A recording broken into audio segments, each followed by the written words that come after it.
Zona Cero.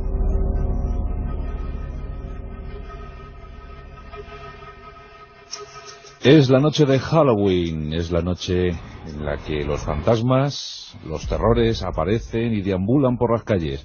¿Truco o trato? ¿Qué os han propuesto esta noche? Bueno, pues esta noche no va a haber ningún truco, sino un buen trato con la audiencia de La Rosa de los Vientos, con la audiencia de Zona Cero, porque aquí están Jesús Callejo y Carlos Canales dispuestos a desvelar todos los misterios de Halloween. Ay, Halloween, qué miedo. Ya tengo la carne de gallina. Estamos viviendo una noche muy intensa. Jesús Callejo ha venido disfrazado, también ha venido Carlos Canales, y la verdad es que el aspecto es terrorífico. Ya de por sí es terrorífico en el día a día, pero hoy en especial. Demacrado vienes, Jesús, buenas noches. Muy buenas noches, ¿te gusta mi calabaza? Es verdad. La ha traído bonita, decorada, ¿eh? Es verdad. ¿Y esas velas, Carlos, a qué se deben? Pues para dar luz, porque estáis últimamente de presupuesto fatal, ¿eh? Bueno, ¿cómo estáis viviendo el día de Halloween? Bueno, se puede decir que hemos sobrevivido hasta ahora. A altas horas de la noche hemos sobrevivido al truco. Sí. Gracias a un buen trato que tuvimos que hacer con unos cuantos fantasmas que nos encontramos cuando veníamos para acá. Ahí se ve que es abogado. Negocia. Costó darles la mordida, pero en fin, logramos entrar en la emisora. Además que es una fiesta terrorífica porque son los niños precisamente los que se disfrazan de sus terrores favoritos y intentan asustarnos, ¿no? Es como el chiste, los niños siempre son peligrosos. Son pequeños, frágiles y van armados. Qué empeño de hacer convivir a los niños con el terror, ¿no? Fíjate, es una fiesta que ha derivado tanto que se ha convertido en una fiesta infantil. No lo era originalmente. No lo era, pero ahora sí, es una fiesta infantil. Sobre todo en Estados Unidos y por derivación en el resto del mundo, sí. de Estados Unidos, pues como no, en España y en el resto de Europa. Es que la impronta cinematográfica, ¿verdad? Ay, influye mucho, para bien y para mal. Ya lo he dicho más de una vez, que tenemos una cultura cinematográfica y televisiva, y aquí es donde se nota también muchas de estas influencias, esas tradiciones importadas, para bien y para mal, donde se descafeína de tal manera lo que son las tradiciones sagradas, y en este caso tradición pagana, que en fin, no sé si es bueno o malo que estas fiestas también se celebren aquí. Yo creo que es bueno en sentido general, pero sin perder los orígenes, sin perder lo que son las raíces, y yo creo que en parte pues se va a encargar este programa que vamos a hacer ahora de recordar un poco lo que estamos celebrando y por qué lo estamos celebrando. Sí, es curioso porque Jesús ha comentado una cosa que yo la verdad es que la quería también comentar, que me gustaría por lo menos dar mi opinión, sobre todo por lo que he oído a lo largo de todo el día de hoy. ¿Por qué esa manía anti-Halloween que hay entre cierta gente? Es que si es una fiesta americana, es que es una fiesta importada, es que alguna es española. O sea, ¿cuál es española? No hay ninguna fiesta española. Exactamente igual que cuando hablábamos, me acuerdo, las navidades del año pasado, que el cristianismo occidental ha llegado a una especie de casi perfecta simbiosis. Muchas veces cuando se dice, es que se está celebrando la llegada de Papá Noel en España, cuando se están olvidando los reyes, que a mí, por ejemplo, me gustan más. Sí, pero también es cierto que en Estados Unidos ahora es fácil ver belenes, lo cual hace solo 50 años era imposible. Era imposible. Es decir, hay una especie de cambio, de intercambio cultural que yo creo que es muy bueno. Cuando el intercambio cultural se da entre grupos sociales o culturales muy parecidos, como es el caso del protestantismo y el catolicismo dentro del mundo occidental, a la larga acaban francamente unidos.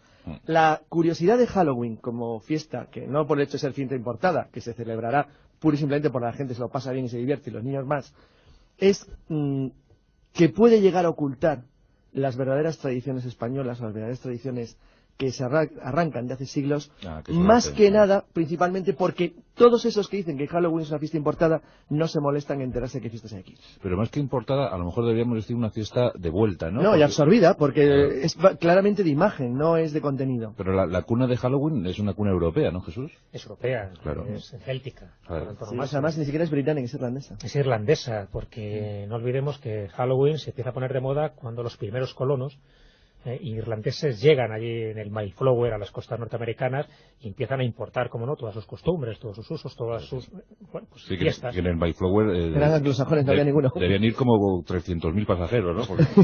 No, pero que es verdad que pero eso es una pequeña corrección. No lo llevan los colonos del Mayflower, es bastante posterior. Sí, pero es llega cuando comienza la gran inmigración irlandesa de mediados del 19. Se celebraba, pero de otra manera. Sí, pero es verdad, Carlos, pero lo de 1621 dio mucho de sí, ¿eh? Sí, descienden, creo, cuando iban el Mayflower. 45 millones de americanos de los 12 que iban allí. Todos estaban allí.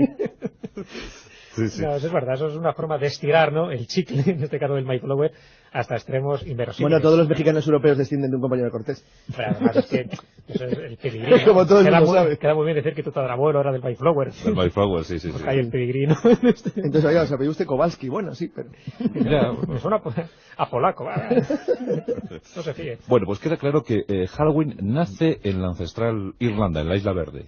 Allí nace. Bueno, vamos a ver. Nace como tal palabra Halloween porque esa es otra historia. Estamos hablando del Samaín, que esa es la fiesta tradicional de los celtas, propiciada por los cultos druídicos, porque el 1 de noviembre, además de ser una de las 4 fiestas principales de los celtas, era el nacimiento de su año nuevo, era el 1 de noviembre. Por lo tanto, se estaban celebrando muchísimas cosas ahí.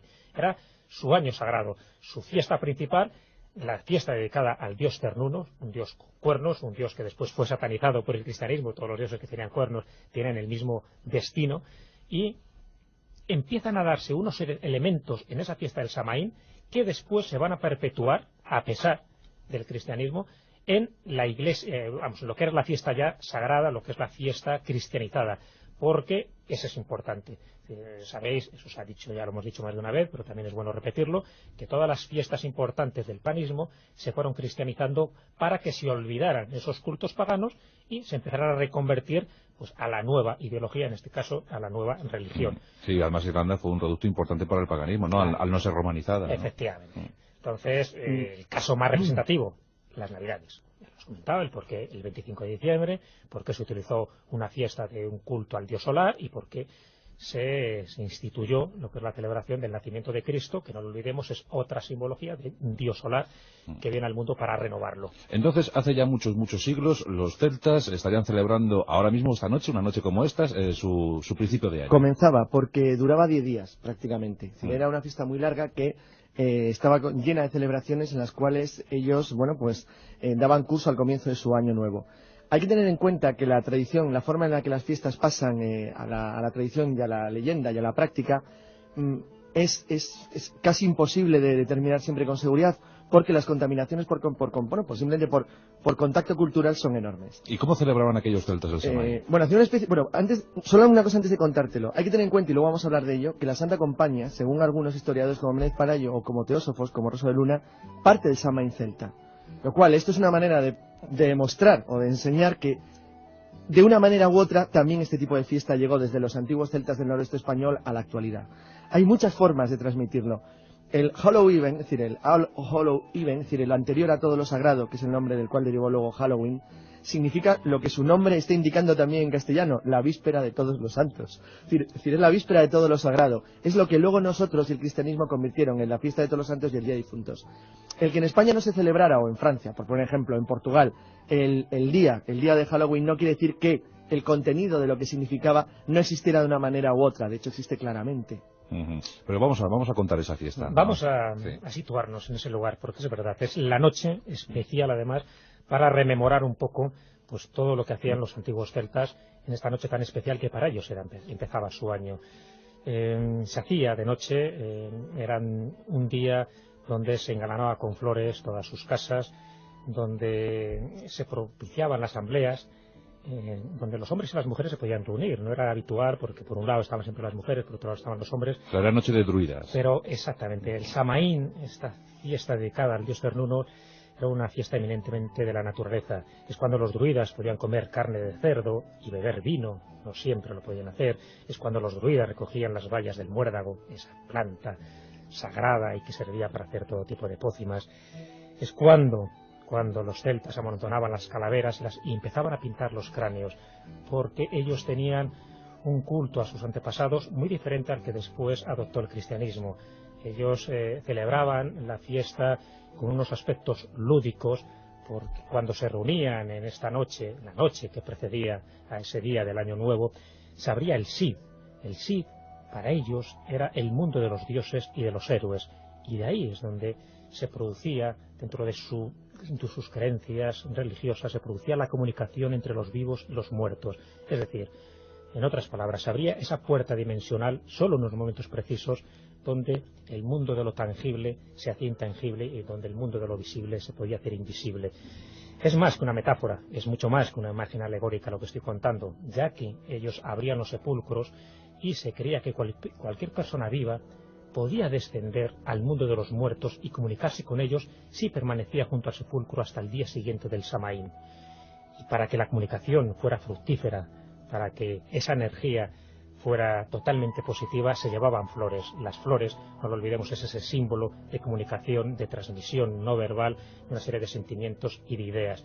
Fíjate que después las flores se ha convertido pues en uno de los símbolos fundamentales para rememorar a nuestros antepasados, nuestros difuntos, depositando las flores en las tumbas. Qué hermosa pues historia. eso es una costumbre celta. Los celtas llevaban flores para propiciar la comunicación con sus muertos. Así es, así es. Y los celtas pasaban la vigilia del Samaín en una especie de juerga. Sí, una funeral, fiesta, no era nada decir. triste ni siniestro. Claro, en la que abundaba la bebida. Era el druida, La música. bebía vino, ¿no? Y comía cerdo, ¿no? Y esto de la bebida y la música es importante remarcarlo, porque así como después en todo el mundo occidental, en Europa, con la cristianización de la fiesta se convirtió en algo mucho más patética, sencillamente porque se está rememorando, por supuesto, a las personas que ya no están con nosotros.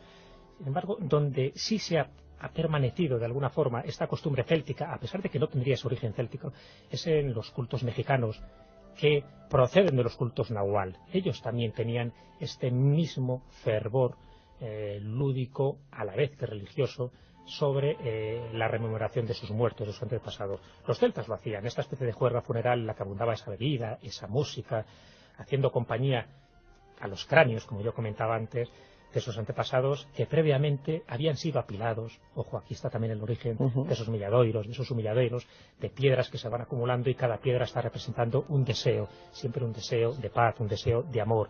Y pintaban las calaveras de vivos colores, porque cada calavera, cada pintura, cada recuerdo que les traía esa calavera de sus antepasados lo estaba reflejando en estas pinturas y en esta música. Esto viene a decirnos, Carlos, que hace miles de años o cientos de años las culturas ancestrales no tenían miedo a la muerte. En absoluto, la muerte formaba parte del día a día, de la vida natural. A diferencia de lo que pasa ahora, la vida no se considera algo sagrado. Eso sí que es una verdadera chorrada occidental moderna. Pero cuando digo moderna, digo de hace 10 años, o de 20. A veces eres tan claro. No, es que hay que ser realista. Es decir, la vida no lo era por esencia. No, es que es verdad. Es decir, ellos consideraban que la muerte era algo inevitablemente unido a la vida por dos razones. Primero, porque se morían, y segundo, porque mataban constantemente. Hay una cosa que Jesús no ha dicho, en esta cosa tan bonita que ha contado, y es que las calaveras las dividían en dos. Por lo menos en lo que conocemos de los celtas continentales, de lo que, por ejemplo, podríamos llamar la Galia en líneas generales, porque en España, desgraciadamente, debido a la falta de crónicas en la época, no se ha conservado cómo era en la época, aunque sí sabemos cómo ha sido por la tradición. Jesús ha citado los milladoiros, etcétera. Sabíamos que ellos dividían las calaveras en dos grupos, es decir, lo que eran las propias de sus antepasados, a las que rendían culto, cuidaban y pintaban, y las de los muertos enemigos que habían arrancado, que dejaban en el exterior colocados en estacas como advertencia. Ellos no formaban parte de la fiesta, eran el contrario, eran el otro. Pero los dos formaban parte de un mundo al que tarde o temprano el guerrero celta iba a ir, porque lo que se hacían era respetarlos. Es decir, eso sí que es una especie de ligazón entre el mundo de los vivos y de los muertos, que además es propio de las culturas occidentales europeas. Lo digo porque hay culturas en el mundo que no creen en el más allá, aunque parezca curioso. También son ahora mismo los bosquimanos, por ejemplo. Entonces, sí que es verdad que lo que había es una íntima comunicación con la naturaleza. Cuando digo que no consideran la vida sagrada, es que no consideran la vida sagrada porque sabían que el hombre era parte de la vida natural. Entonces, desde ese punto de vista estaban muchísimo más integrados en el mundo que nosotros. Es decir, el mundo era parte de su vida diaria. Cuando ellos hacían el culto a los antepasados en el inicio del nuevo año, era una especie de homenaje, en cierto modo. Por eso les depositaban flores en la tumba, y por eso hacían esa tradición tan bonita que se ha conservado hasta hoy en día y que luego fue cristianizada. Y en España, ¿qué podemos contar en cuanto a esos cultos ancestrales a la muerte? ¿Qué se puede decir? ¿La Santa Compaña es un vestigio del mundo celta? Sí, evidentemente. Pero fíjate que la Santa Compaña no se tiene que identificar de una forma unívoca con el 1 de noviembre, con la noche de Todos los Santos, porque la Santa Compaña, esta aparición espectral de una comitiva fúnebre que va vagando por los bosques de Galicia, porque en otras partes también existe esa procesión de muertos, pero con distintos nombres. En Galicia el nombre más conocido es el que acabamos de decir, la Santa Compaña, o incluso la visión o acompañamiento, también se llama, pero en Asturias es la hueste o la huestia. Bueno, no tienen una fecha fija. Es cierto que en esta noche es como mucho más factible. ¿Por qué? Porque hay un componente psicológico para que esto se produzca. Pero la Santa Compaña ha sido vista actualmente, y recalco lo de actualmente, porque no estamos hablando de tradiciones y de leyendas, sino que hay mucha gente que asegura estar viéndola en estos últimos años.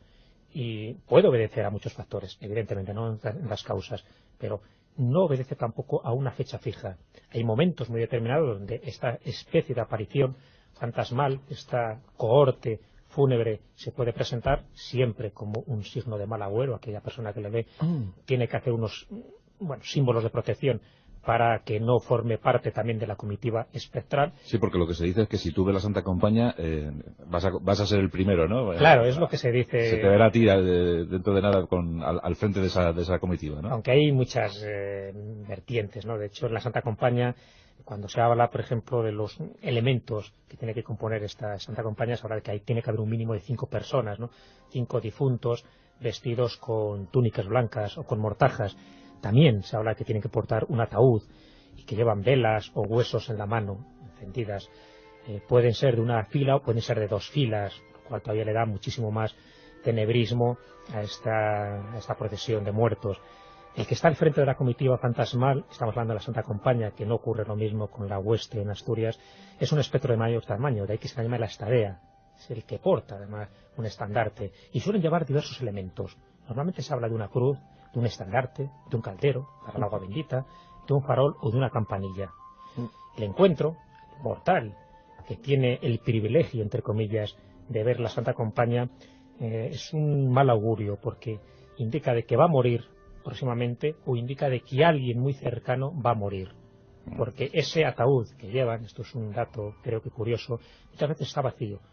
Ahí lo que va es una representación, un doble astral de la persona que en breve va a formar parte de esa comitiva y que en ese momento está moribundo. Entonces, Carlos, tenemos una fila donde tenemos un espectro en la vanguardia más grande, un poquito de mayor de tamaño, el jefe, y luego otros 4 o 6... como mínimo, puede ser más. Portando un ataúd. Exacto. Luego, como ha dicho Jesús, pues varía eso, puede ser un emblema, un estandarte, una cruz. Lo que sí que es verdad es que en la conformación que tiene actualmente, no solo en España, sino en toda la zona del occidente europeo, la Santa Compañía es una formación de tipo medieval, es decir, es cuando se constituye como la visión que ahora tenemos de ella. Está muy relacionada con el Camino de Santiago, sería muy largo de contar por qué, porque fundamentalmente, aunque la verdad es que está extendido por prácticamente todo el occidente europeo, donde de verdad tiene una enorme trascendencia, es en el norte de España y todo el occidente francés, la Mesnie, la Hoste. Entonces, la forma en la que actúa es siempre la misma, pero algunas de las leyendas que están relacionadas con lo que la propia Santa Compañía advierte al mortal que se cruza con ella, es bonito. Es decir, a mí la famosa frase de anda de día que la noche es mía. A ver, ¿cómo son esas comunicaciones? Sí, la anda de día que la noche es mía, que le dicen los portadores del emblema de la Santa Compañía al que los ve cuando no debe verlos. Fíjate que, a diferencia de la tradición céltica de la fiesta del Samhain, aquí hemos roto completamente la comunicación con el mundo de los muertos. Los muertos están de noche y ese día salen. Los vivos están de día y ese es su lugar. Es decir, hay una separación clarísima. Lo cual, encima, si a esto unimos ya los factores de protección, que luego citará, por ejemplo, Jesús, es muy curioso, porque los factores de protección significan ya intrusión del cristianismo. El cristianismo es el que marca la diferencia, empieza a marcar la diferencia entre el mundo de los vivos y el mundo de los muertos, que las culturas de tradición, en las culturas primitivas, estaban prácticamente entrelazados. En el momento que tú metes el elemento de la protección, estás metiendo el elemento del miedo. Porque si tú te tienes que proteger es porque tienes miedo que algo te ocurra. Ya has separado el mundo en dos. Eso ahora puede parecer algo muy simple, pero es enfocar la vida de una manera totalmente diferente.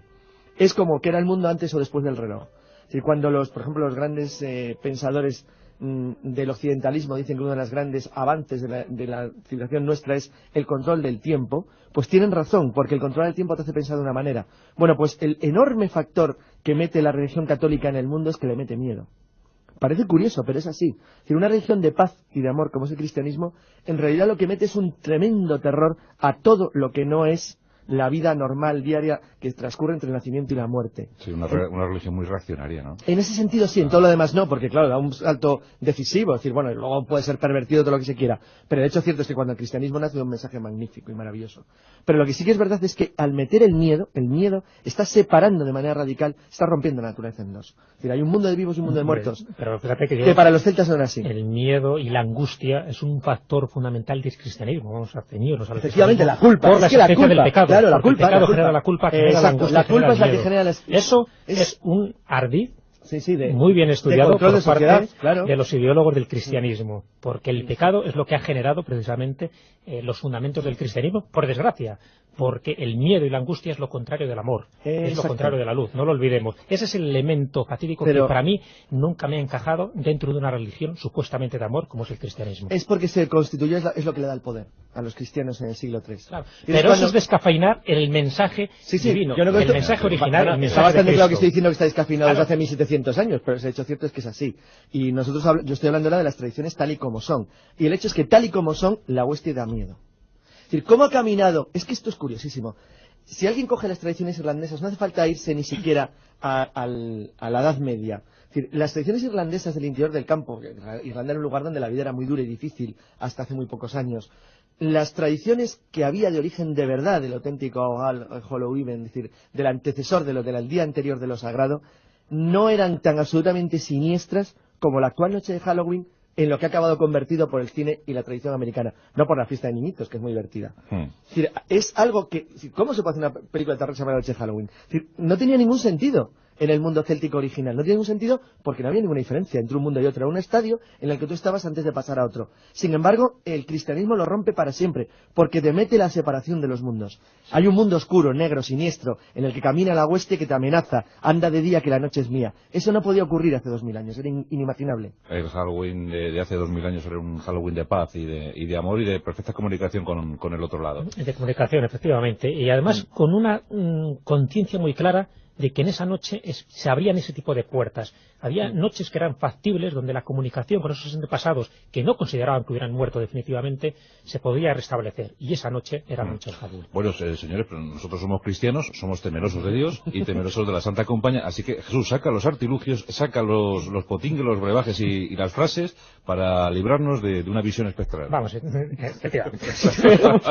La mala suerte de taparnos. Como pase por ahí, que ve un cristal muy grande. La Santa Compañía, pues hay métodos para protegerse.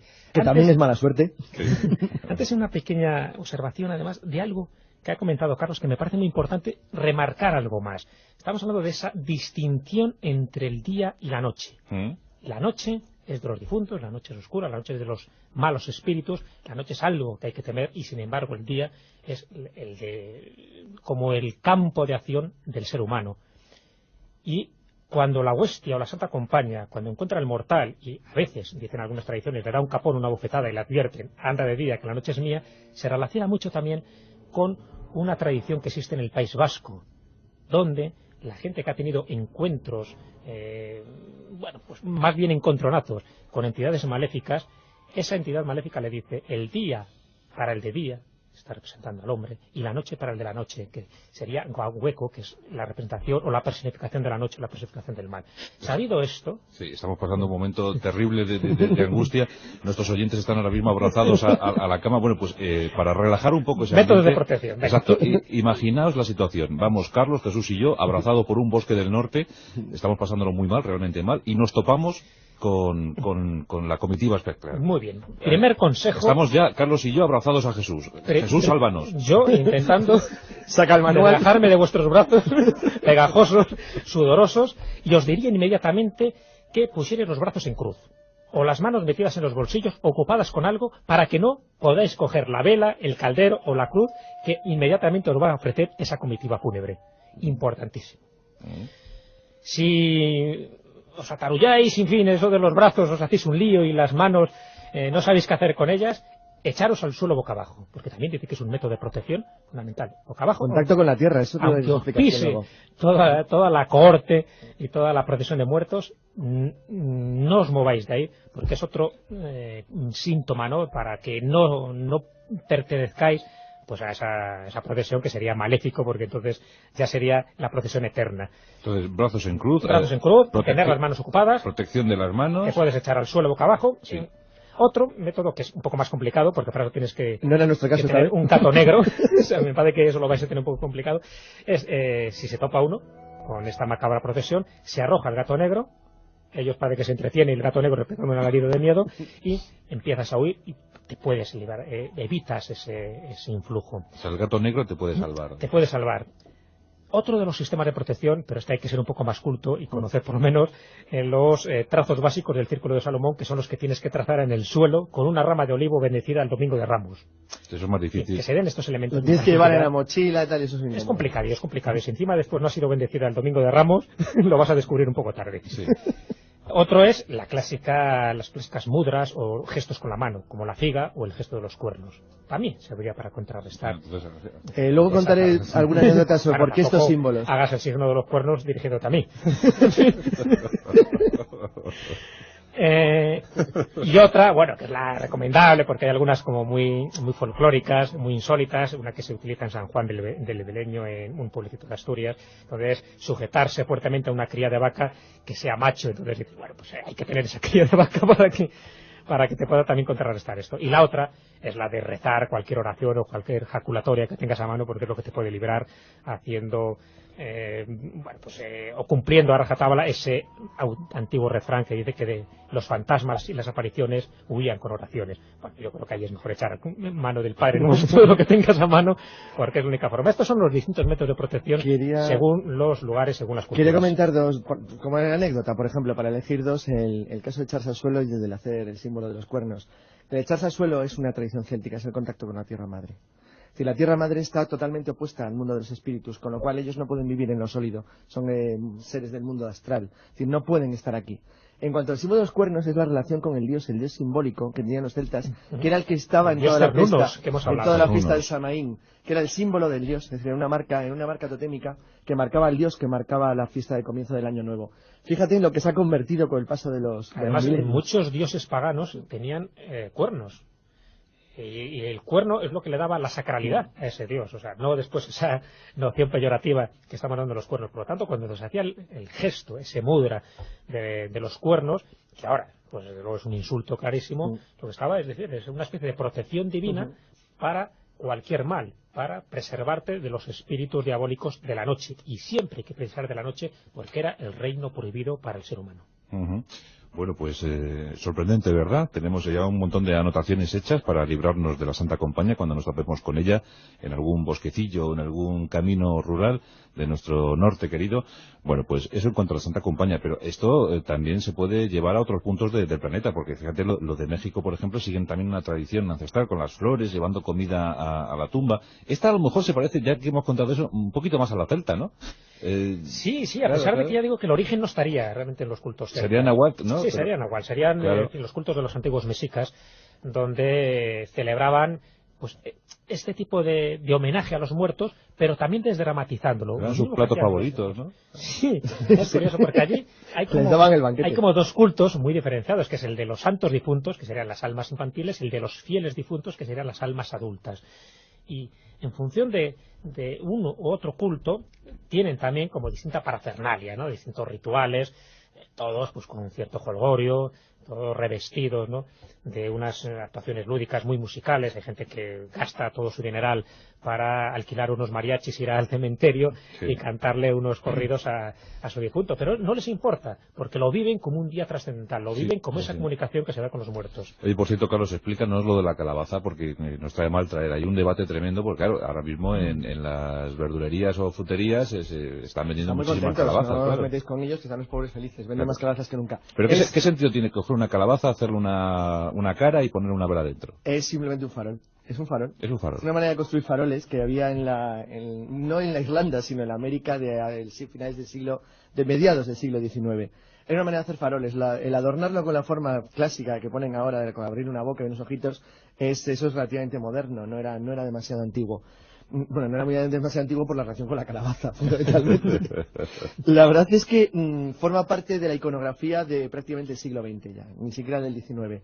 En toda la fiesta del intercambio de los regalos de los caramelos que les dan a los niños, o de las manzanas de caramelo, a cambio de la petición famosa de trato o truco, es francamente reciente. Incluso la forma en la que se visten de brujas no tiene nada que ver con la idea de la bruja medieval, sino con el traje que llevaban las personas, los peregrinos del siglo XVII, los peregrinos, que son esos gorros altos en forma de pico, y que se asocian a las brujas desde Salem. De hecho, es una asociación norteamericana, no tiene nada que ver con Europa occidental. Eso sí que es aculturación, pero además muy reciente porque los americanos de alguna manera recrearon lo que es hoy la imagen iconográfica de Halloween a principios del siglo XX, es decir, es relativamente reciente. E incluso en la forma que lo vemos ahora, todavía más reciente, es los años 40-50, que es cuando el cine y la televisión empiezan a extenderlo. O sea, el juego que ha dado aquel... Halloween no estaba extendido en todo Estados Unidos, hasta hace muy poco tiempo tampoco. Hay que decir la imagen de la bruja, lo de Salem, ¿no? ¿Qué juego ha dado Salem? De Salem, que eran unas poquitas brujas, comparado con los millones de brujas que quemaron en Alemania. En Alemania, sí. Las brujas de Salem, además, que el origen de esa supuesta posesión que tenían las brujas pues se puede explicar pues con el cornezuelo del centeno, que era una contaminación que tenían a la hora de elaborar el pan y que supuestamente, por las descripciones fisiológicas y médicas que nos han llegado, más que una posesión infernal, era que estaban contaminadas por el clorofenol del centeno, que digamos que es un poco la base de todo lo que es el LSD después de la droga pero es que alucinógena. hay algunos elementos de carácter general global muy claros. Es que cuando la educación norteamericana se hace de manera extensiva, a partir de los años 50, uno de los libros que todo niño americano lee, de hecho es el primero, uno de los primeros, aparte del último americano, es ni más ni menos que La letra escarlata, que es un caso de brujería en Nueva Inglaterra en el siglo XVII. Hombre, la marca que ponían claro, además, que era eso, La letra escarlata. Bueno, aparte de todo niño americano odia La letra escarlata, por tengo que decirlo tan jovenzuelo, la verdad es que claro, te influye de una manera enorme, porque es un periodo de tu historia que tú recuerdas perfectamente. Eso hace que poco a poco, la fiesta de Halloween, que ni siquiera, como he dicho, estaba extendida en todo Estados Unidos hasta hace muy poco tiempo, se ha convertido en una fiesta nacional norteamericana, que no es fiesta, pero que los niños celebran todas las noches con el famoso peregrinaje que hacen por las casas. Es muy moderno en la forma en que se celebra así. Pero hay un símbolo que sí se está haciendo mucho, y lo vamos a ver dentro de unas horas cuando la gente acuda a los cementerios, que es depositar flores. Y en concreto una flor muy concreta, una flor muy específica que muchos oyentes estarán preguntando, lo del crisantemo. ¿Por qué el crisantemo? Es chino, además, ¿no? Sí, es japonés y chino, procede de Oriente. En Europa es la flor de los cementerios, pero para Japón es la flor del oro. Es su flor nacional, es el símbolo de la inmortalidad, y para China es la flor del sol. Los taoístas la consideraban pues como la droga de la longevidad, también como símbolo de la inmortalidad. Y en México, ya que hemos hablado de México, regalar estas flores, regalar crisantemos, equivale a una declaración de amor. Anda. Aquí, sin embargo, si aquí en España alguien regala crisantemos a su amada o a su amado, mal gusto. Bueno, le da una pobretada, le dice lo del trato truco, le deja estampado los 5 dedos. O sea que en México es símbolo de amor. Es un símbolo de amor. Dentro de ese lenguaje de las flores, regalar esos crisantemos equivale a esa declaración de amor. Estás diciendo que le quieres. En Japón es la flor nacional. Estamos hablando de una flor de luz, una flor de oro, porque de ahí viene lo de crisos, que significa oro, y antenos, que es flor. El crisantemo es la flor del oro. Pues, ¿cómo ha derivado hasta convertirse en la flor de los cementerios, en la flor de los muertos? ¿Por qué? Me puedes preguntar. Por noviembre. Es la paradoja, es la flor de vida para los orientales y la flor de muerto para los orientales. Pues se debe a que la breve floración, aquí, en Occidente, en Europa, coincide con el final del otoño, entre octubre y diciembre, que es cuando otras plantas ya están decrépitas. Entonces, bueno, si hay que poner unas flores bonitas, bellas, en los cementerios, el crisantemo era la más adecuada porque es la que está floreciendo en estas épocas. Sí.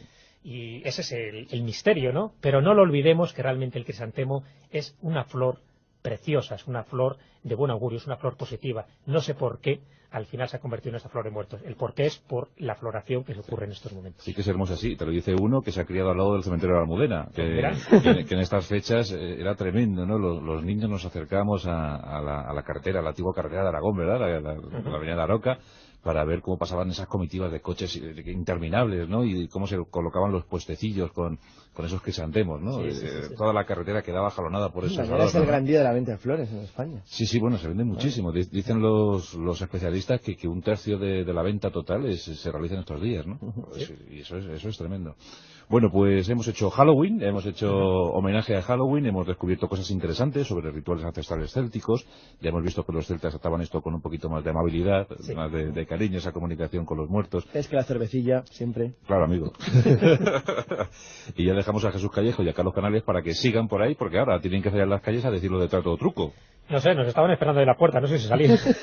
Sí, pero esos eran para correros a gorrazo, joder. Yo voy a ver si les entretengo con la calabaza. Bueno, pues espero que nuestros oyentes hayan disfrutado con un monográfico más de la Zona Cero con Jesús Callejo y Carlos Canales. Muchas gracias, chicos. Hasta el próximo domingo en la tertulia. Hasta el domingo.